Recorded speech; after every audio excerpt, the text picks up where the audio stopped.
Good afternoon, good afternoon, good afternoon. We're glad that you'll all join us tonight. Um, I am Vernita Howard, the founder of SWAT, which is Survivors with a Testimony. We have with us tonight Dr. Laura, and we're going to talk about how abuse affects you psychologically and mentally. This month is October, which is Domestic Violence Awareness Month. So we wanted to go ahead and touch some touchy subjects. But just to give a little bit about SWAT, we are stationed in North Carolina. Um, and our goal is to help men, women, and children who have suffered um, or encountered domestic violence. Our vision is to have a safe place for our men, women, and children in their homes, in their communities, wherever they may be. So, with that being said, just a little bit about who I am. Again, I'm the founder, I'm an author, I am a mother and a grandmother, but most of all, I love being an advocate because I'm able to make a difference in someone else's life. So, with that being said, I'm going to ask Dr. Laura to introduce herself to you. Hi, I'm Laura Streffler. I have been working with victims of domestic and sexual violence for over 30 years. I was the clinical director of a domestic violence shelter for over 10 years. I was working a domestic violence hotline during the OJ trial, and I have spent my career in the trenches. I've been in the jails, I've been in the schools, I've been in the projects, I've been in the gated fancy golf and country club communities. I've pretty much seen it all. So I'm here to answer any questions that you have and share any insights that I can to help you better understand domestic violence. Thank you so much, Dr. Laura. So we're gonna just jump right in, and to our viewers, if you come in, you go out. If you have a question, just comment. We will try to answer them. If we do not have the answer, we will get the information to you um, after this live broadcast. So, just to give our viewers just a little information about domestic violence. Domestic violence is intimate partner violence, where it could be hitting, it could be pinching, it could be pushing, um, any act of violence towards you. Do you want to elaborate some more, Dr. Laura? Yeah, domestic violence is really where one person in the relationship uses physical, emotional, psychological, sexual, financial means to exert control over the other partner. I was teaching a domestic violence class I live in Florida, at Florida Gulf Coast University in the criminal justice program. And what I realized is the legal definition and kind of the clinical definition are different, because what you can get arrested for is the physical and the sexual violence. Some of the other types of domestic violence and abuse and power and control in relationships aren't illegal, but that doesn't mean they're any less violent or leave any fewer scars. Right. And one thing I learned is your abuser need power and control over you. And once they begin to lose, if they ever lose the power and control, that's where you see the abuse set in. One of our viewers also said the form of power and control, of course. Um, I remember when I was going through, a lot of times your spiritual, however you're raised spiritually, a lot of times they'll use that against you. And with me, that's what happened. It was almost like I had to pick or choose. And so, I prayed about it, but of course, I wanted to, and I'm saying this because I want the young ladies to understand. I wanted to mimic what I had seen. My mom and father was together until my mom passed. My sister and her husband was together raising their family. So I wanted to mimic that. And it's okay to break the cycle if abuse is there. Well, people confuse normal with healthy. People, what's normal is what you're used to, and for most people, normal isn't healthy. And the idea that you're gonna break up a family or do things, people really try as long as they can to stay together, and then when they choose to leave and they take the control back, that's when it becomes the most dangerous. And that's when most men or women get killed, when they leave the relationship, which is why in very controlling abusive relationships, it's so important to have a safety plan. And if you don't know how to create one, call a domestic violence hotline in your area and have an advocate help you create one, because leaving can be, people don't understand that in the moment, leaving can be more dangerous than staying. Right. And we have to stop normalizing the behavior. We have to stop it.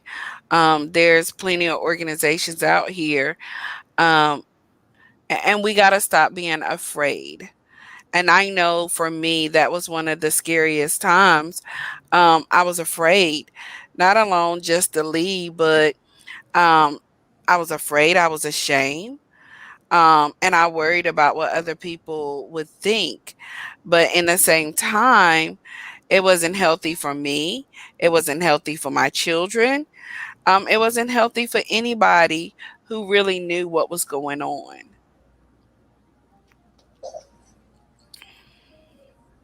Yeah, Yolanda said leaving does not equal safety at times. And, we've read all the stories. We've seen it on social media. We've seen it on the news. Maybe a woman has left or a man has left and they lose their life. Um, so I like that you brought out the point to reach out and develop a safety plan. Speak with an advocate and not speak to, I always say this, not lottie dottie and everybody, because they don't have your best interest at all times, and they don't always know exactly what you will need to leave. They're looking at the, how can I say it? They're listening to what you say, and they're trying to be that friend, but not with the accurate information that you truly Well, need. Renita, I think that's really important. And the one thing people need to understand if they are thinking about leaving an abusive relationship is that nobody, I don't care how much alphabet soup they have next to their name, don't care how long they've known the other person, the victim in a domestic violence relationship knows their partner better than anyone. And Mhm. you need to trust yourself and trust your gut. And trust that over anybody else. And if you're going to go see a professional or talk to a professional, especially if they're not in a certified domestic violence center, please make sure they understand the dynamics of domestic violence and didn't go to 1 2 hour training, or that's just going to tell you to leave, because it's not a healthy relationship without helping you with a safety plan and really understand what it means if you're in a potentially lethal or any type of dangerous situation. Exactly. So with that being said,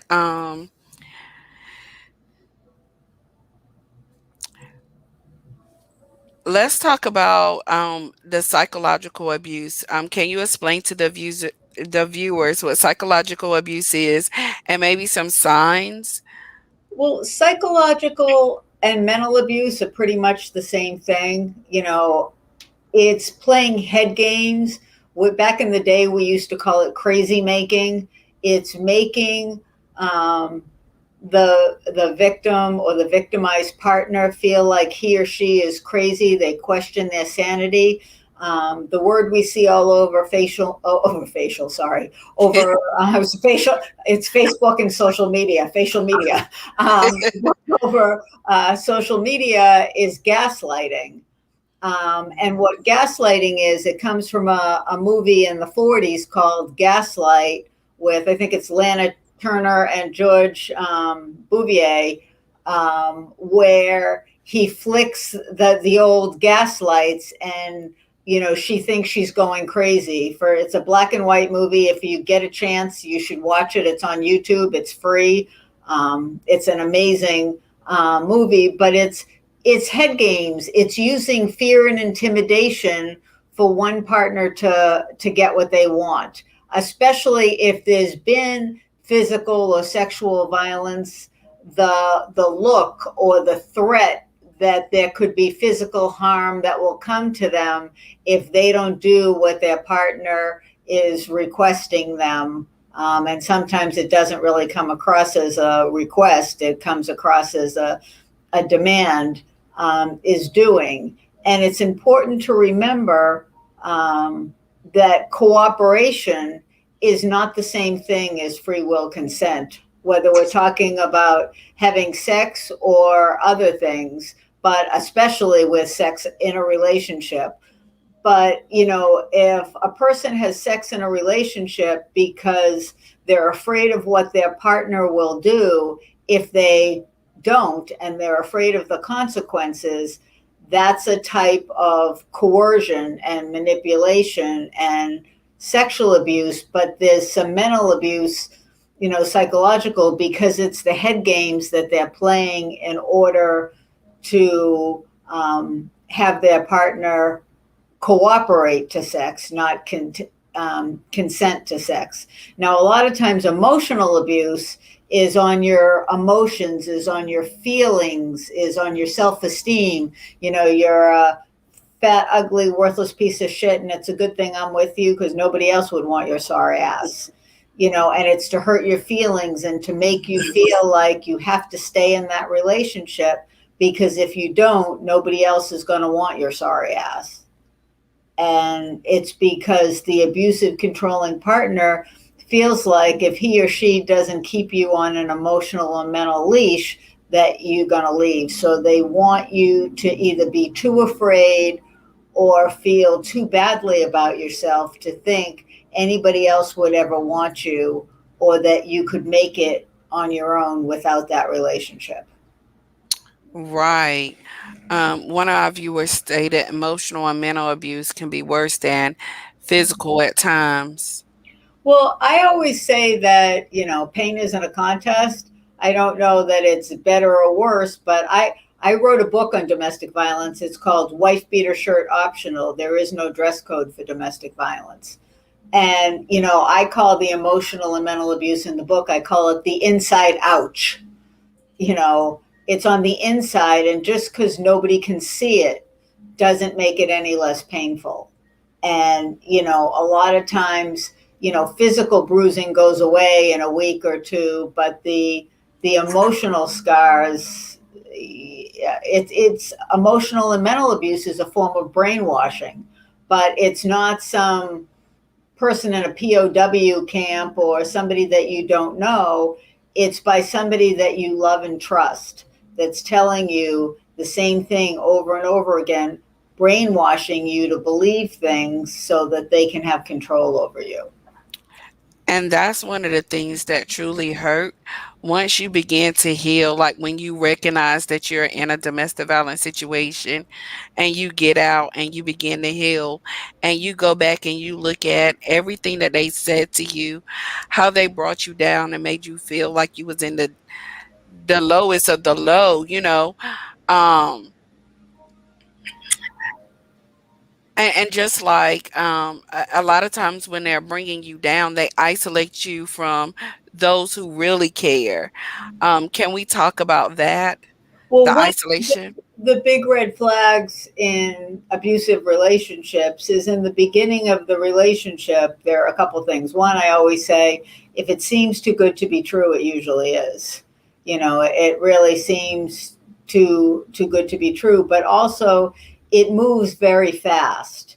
And in that fast, usually people are within 3 weeks to 3 months, they're spending all their time together and then usually moving in together.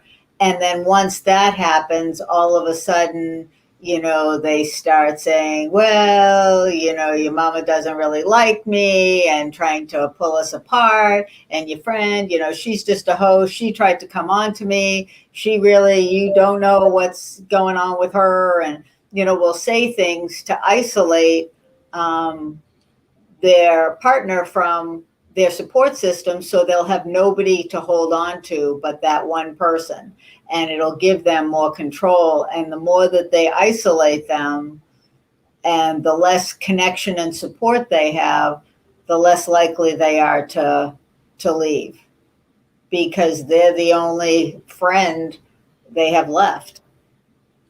Right. Um, okay, I'm trying to read the comments and do the questions and everything. Um, how do one really know if they're being psychologically abused, or going through any form of abuse? Like, how would they really know? Well, I think if you're questioning it, there's probably something there. If you're afraid, if somebody makes a lousy comment to you, it can be an abusive comment, but it's not abuse or domestic violence. Domestic violence is a pattern of behavior where it's used over and over for one person to feel like they have control over the other in the relationship. And if you feel like you don't have a voice, or you don't have a choice, or you're not being heard, or your feelings and your thoughts are always being poo-pooed and you're told that you're wrong, or you're punished, and I don't necessarily mean physically punished, but punished for making a decision or for talking to friends or relatives, those are pretty good signs that you're likely,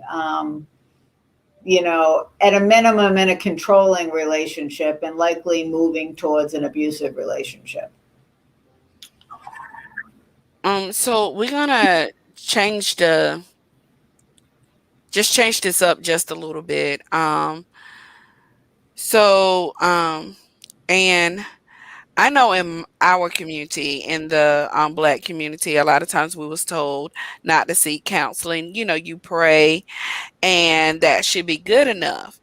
But if we have someone watching who really needs to seek counseling because they've been in an abusive relationship, um, whether it's physical, emotional, financial, whatever, how would you suggest that they'll go about looking for a counselor or getting the help that they need so they can begin to deal with the trauma that they have been dealt with?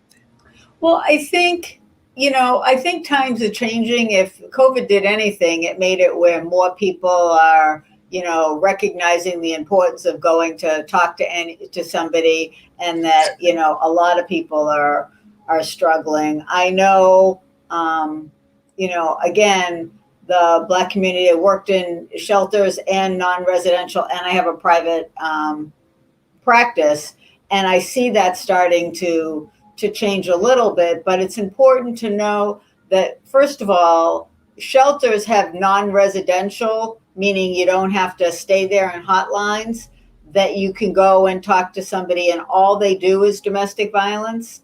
It's all free and confidential. If you want to just call a hotline and talk to somebody, I always say, if it's the only way you'll talk to somebody, if you want to give them a fake name, you can do that.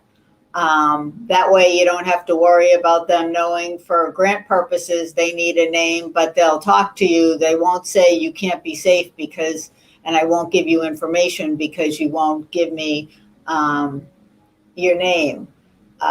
It's really important to find somebody that you feel like you can trust, that you connect with, and that you think has the ability to help you, that they have the information and the resources, and they get you. And one of the things, I know that I'm an old white woman, but I know a lot of people in the Black community. I've been doing this a long time, and I've spent a lot of time in the project. The idea is that, you're not culturally aware or culturally sensitive or don't know the lingo or aren't going to get it, or you represent the man or the system or the white man. And it's really, important to find somebody that does get it, because some of us do. A lot of people don't. I mean, that's the truth. But when I started doing this 30 years ago, it was 30 something years ago, it was a lot worse. It's getting better, and please God, it'll continue to get better. um, but you keep reaching out, and quite honestly, especially in the domestic violence community, through the state and national coalitions, there are a lot of African American women involved in those communities that will help you. And if that's something important to you, it doesn't matter what somebody says and says you should see this person or that person. You need to see the person that you feel safe and connected with. Right. And for me, when I began to search for a counselor, um I done therapy and counseling, and I know I did not, and some of it was me. Um and I have to be honest about it, but I would go and I got nothing. I didn't open up. But my counselor that I have now, I remember going in to talk to speak with her, and I was like, "Psh, she's just gonna take my money, and I believe in keeping it real. And she stood up about 4 feet, and she said, either you want this or you don't. Your healing is gonna come when you open up and you decide what you want. So I had somebody who wasn't about to sit and, how can I say this, like, play with me. Well, Um, through the motions, and there are a lot of people that have been to so many counselors. They know how to do counseling better than the counselors, and they play them because that's the only power they have in their life.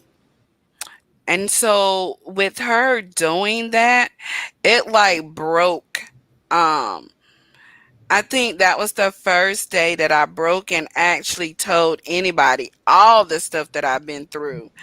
Um, and I really felt like she cared. And I've been seeing her now for, I want to say, 7 years now. I've been seeing her for 7 years. And so I appreciate that, because before I was still finding myself in the same cycle over and over. I will go, and it was just a waste of time. I will go, or Wasn't um, But it wasn't a waste of time. You were just getting ready. When the student is ready, the teacher will appear. When you were ready, you found the right counselor. Because before, I think of it as dress rehearsal, like training wheels. You were going in, getting ready to be able to tell your story, but you weren't ready, so you were choosing counselors that wouldn't hold you accountable. exactly, accountability is very important. I have one of our viewers says, there were so many isolated, suffering in silence, and feeling alone and scared during COVID. That's so true, and I'm so sorry that you had to experience that. And it's a really scary. I mean, it was a really scary time on so many levels.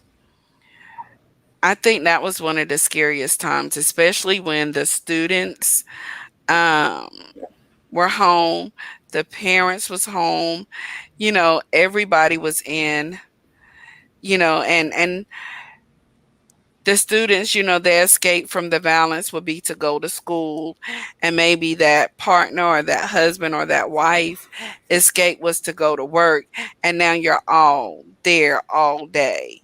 Well, but the other big factor is, we talk about domestic violence being about power and control, and during COVID and the lockdown, the person that had the control is so important to, had none. So the less control they have over their own life, the more control they have over, or try to have over, their partner. And people that can't control themselves try to control their partner. And the other thing that I saw with my clients, all my clients, was a drastic increase in day drinking and night drinking and drugging. And alcohol and drugs don't cause domestic violence. Power and control cause domestic violence, but it removes the filter and often increases the lethality. And people were drinking and drugging and feeling like they had no control over their lives, and things really escalated to very ugly levels for a lot of people. And kids Yeah. kids were home watching it. Yes. And since you brought that up, how does like the violence, the children seeing the violence in the home, how does that affect them mentally and psychologically? Well, it affects them. They call it social learning theory. The way I always describe it is it's like the flu.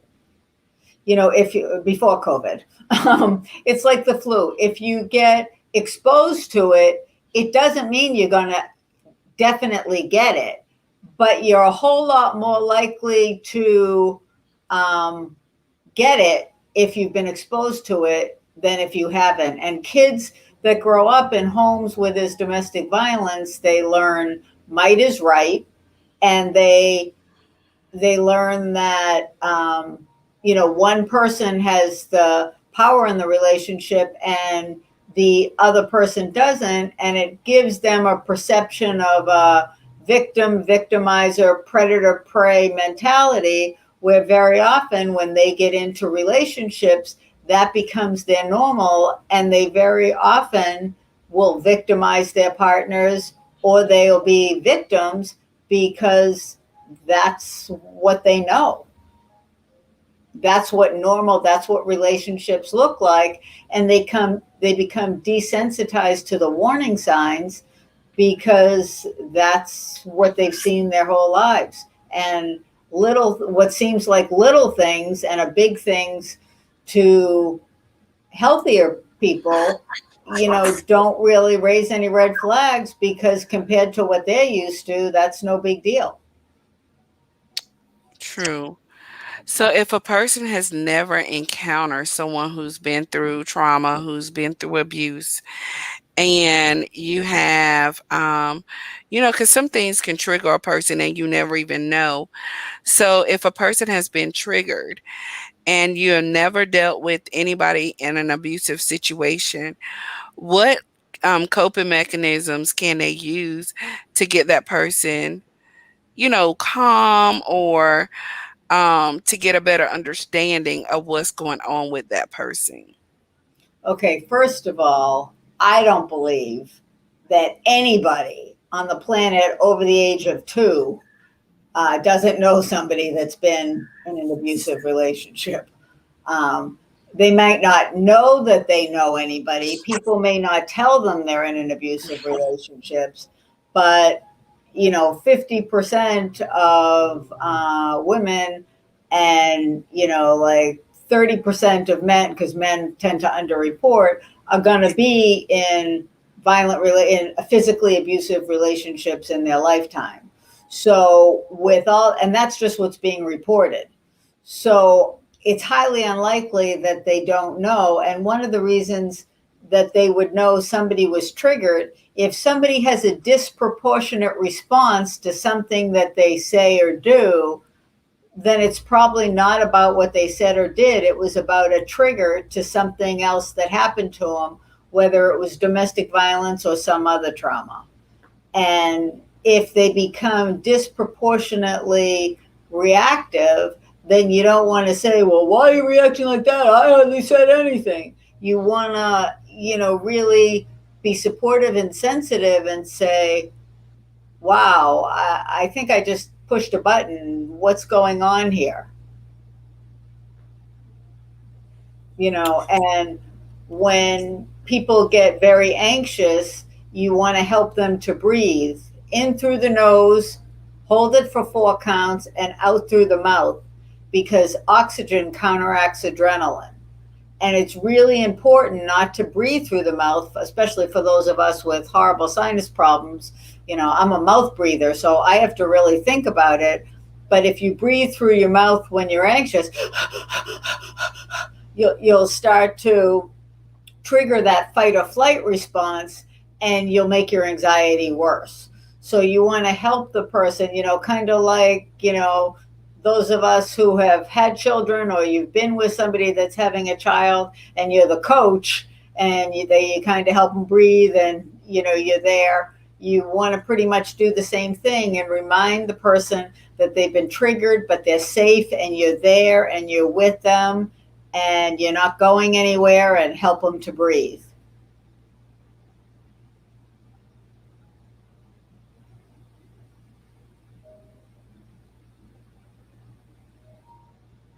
Whoop, your audio just went. I can't hear you.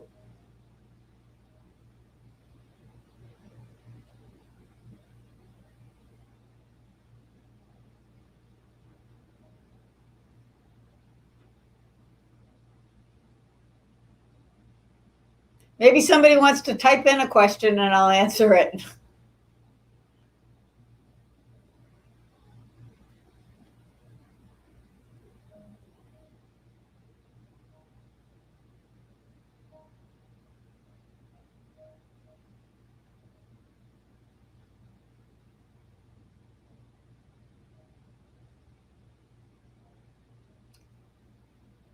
Well, while Renita's trying to get her volume working, one of the things I want to talk about, because she talked a lot about the church and spiritual community, I think it's really important to remember that just because you meet somebody at church, or they seem like a good Christian man or woman, doesn't mean that they're 100% safe. I've worked with so many clients that have either met their partners in the church, or that have been involved with pastors or assistant pastors in the church who have been abusive.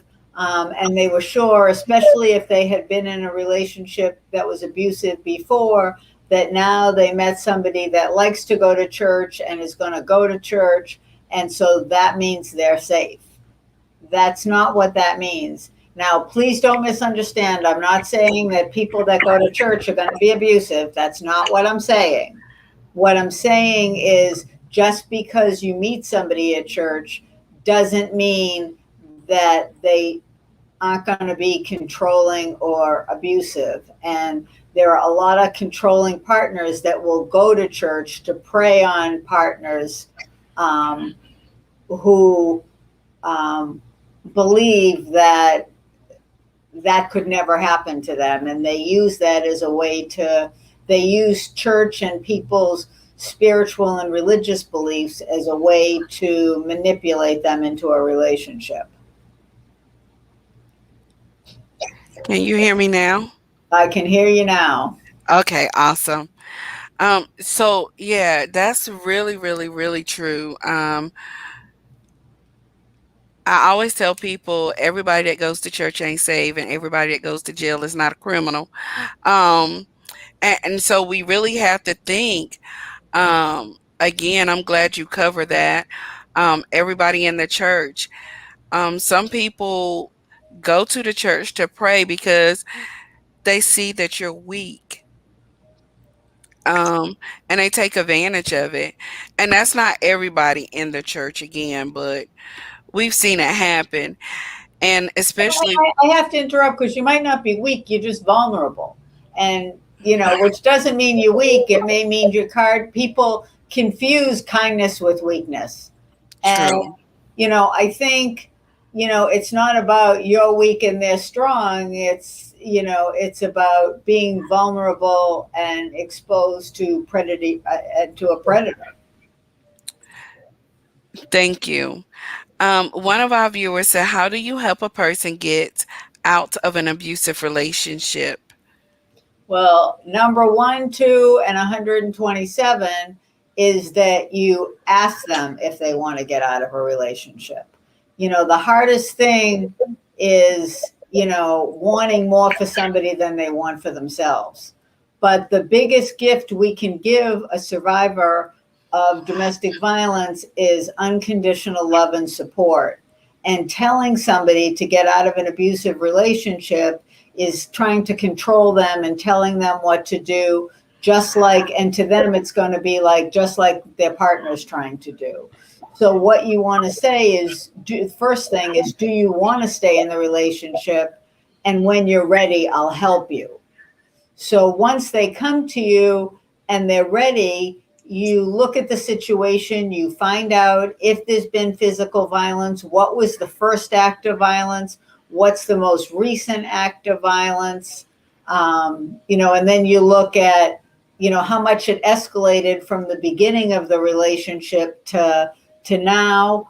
Does the person care if they're going to go to jail? If they do, sometimes that helps. If they don't, then that's a big red flag that things could get out of hand because they want revenge more than they want freedom. They want to punish the victim for taking the control away and leaving, and that can be very dangerous. You have to talk about the pros and cons of getting a restraining order or an injunction for protection. Sometimes it helps. Sometimes it just pisses the abusive partner off and puts somebody in more danger. And you also have to know your county court system. And some counties, people violate injunctions all the time, and the truth is they don't do anything. So that just empowers the abusive partner more because they go to court and then they get off, and the abusive partner says to the victim, haha, I told you, you can't touch me. I can do whatever I want. The court is on my side.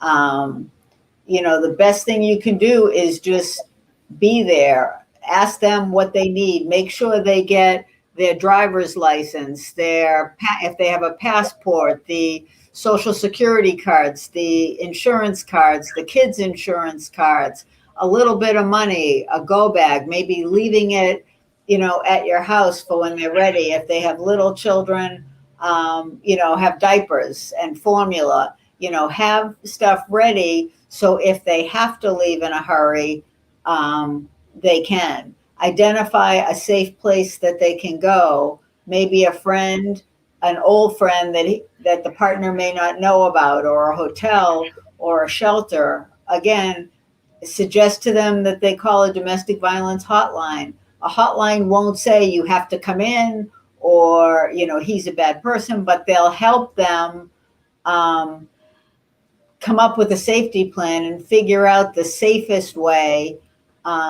both in what to do and sometimes even the timing of how it's the safest to leave. And it's important to know that these are the professionals. Domestic violence is all they do all day long. Safety planning and understanding the dynamics and how to keep people, safe. Unfortunately, sometimes the situation is such that you can only keep people so safe, which is really, really tragic.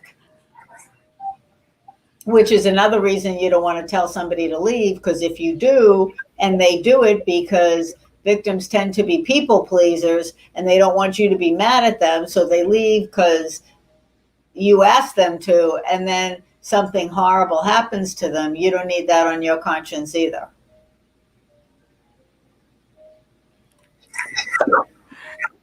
That is so true.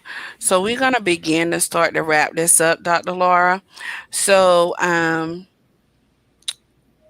let's kind of do a recap, and then also give out information that will help if a person is in a domestic violence situation, um, if they're unsure. And again, let's reiterate the steps, to get out, and, possibilities, so they'll know, one, they're not alone. They're not in this by themselves. Um, it's plenty of organizations out there that can help, but, and why they shouldn't feel guilty, that they've been through this. It's not their fault, of someone else's actions. That's right. We can't control another person's actions. We can only control how we respond to it. Every state has their own coalition against domestic violence, and then there's the National Coalition Against Domestic Violence. So if you type in the first letter or the abbreviation for the state you live in, and then CADV, Coalition Against Domestic Violence, your state coalition will, their webpage will come up, and there will be all sorts of numbers and resources and information, all free and confidential. The one thing I would suggest to you is if you do that, make sure you clear your cache afterwards to make sure your partner doesn't see that you've been Googling or searching domestic violence help, because that in itself could be very dangerous. And let's reiterate what they need to have in a to-go bag, when they prepare to leave. You want to have your driver's license, you want to have credit cards, some cash if you can, if you have a passport, the kids' birth certificates. And if you're not comfortable taking them, what I usually suggest to people is either put them on a disk, from your computer, or take a picture and have them on your phone. And it's a lot easier now because you can order them online, but to replace all that stuff is very expensive. And a lot of times when you leave, abusive partners will either hide them, steal them, or rip them up to make sure that you can't go anywhere. So you want to have a spare key. Um, all phones, even if they're not activated, as long as they're plugged in, will call 911.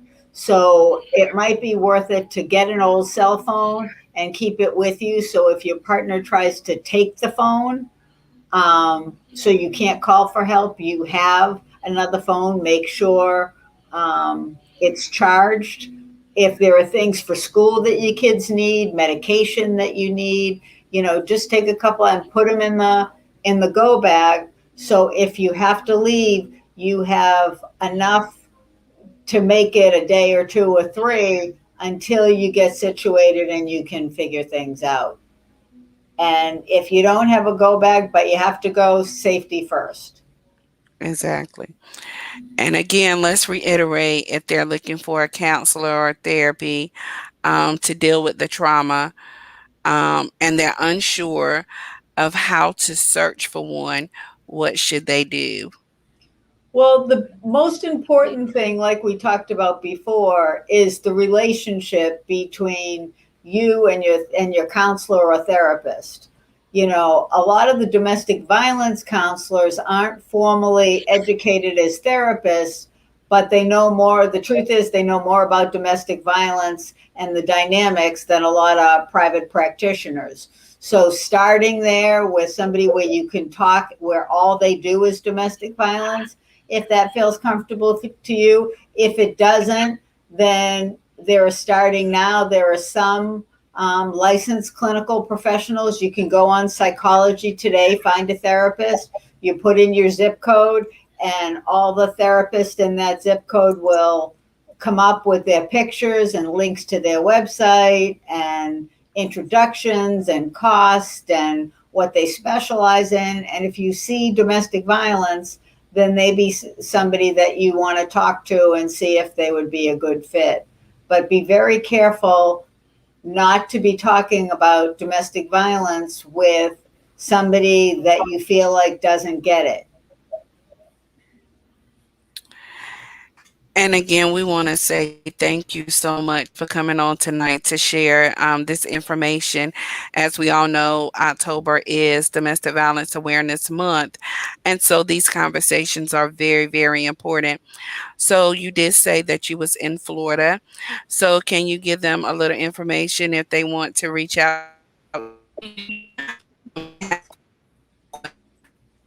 Well, I lost you again, but I think you were asking about me. I am in Florida. Although I can do coaching all over the country, relationship coaching, as far as counseling, I'm licensed only in Florida. My Instagram is at counseling doctor spelled out.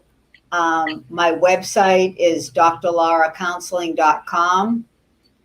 All my other information is on my website. Anybody can feel free to reach out to email me or text me if you have a question or if I can help you in any way. My book is available on Amazon. Again, it's called Wife Beater Shirt Optional.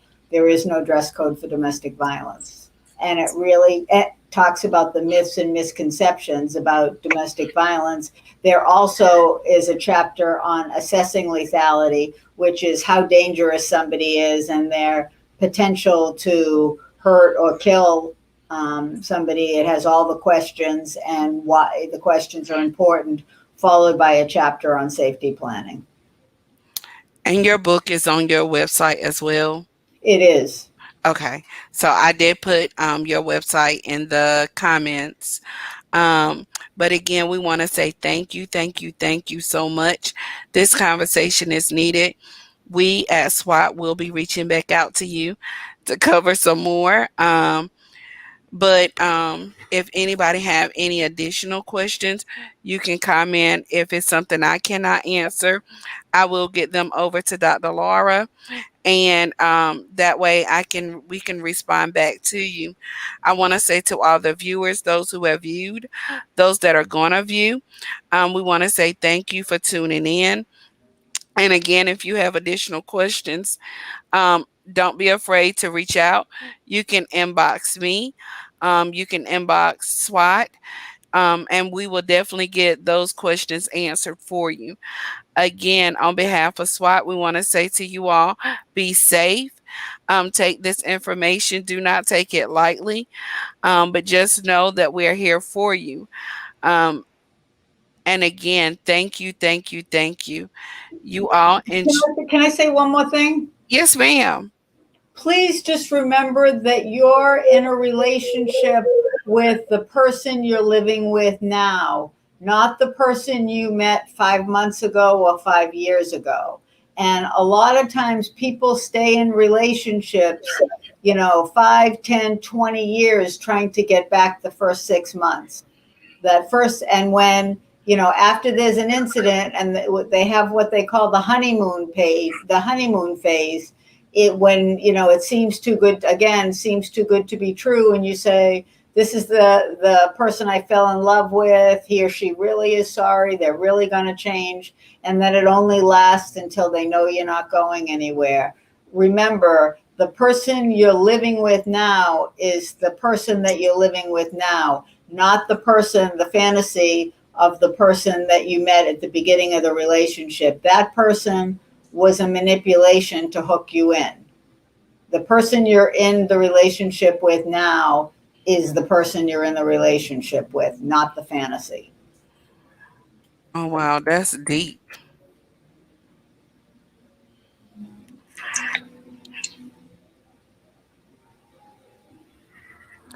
All right. Anything else, Dr. Laura? That's it. All right, guys. You guys be blessed and have an awesome night. Um, and again, you can reach out to us. All our information is scrolling below. Um, if you have any questions for SWAT, that's all our information. If you need us for anything, you can just contact us through all the information that's scrolling below. If you want to donate, you can go to our website. You can do Cash App. You can do PayPal. We also have a donate button on Facebook, so you can donate through there. So again, you all be blessed and have an awesome night. Good night.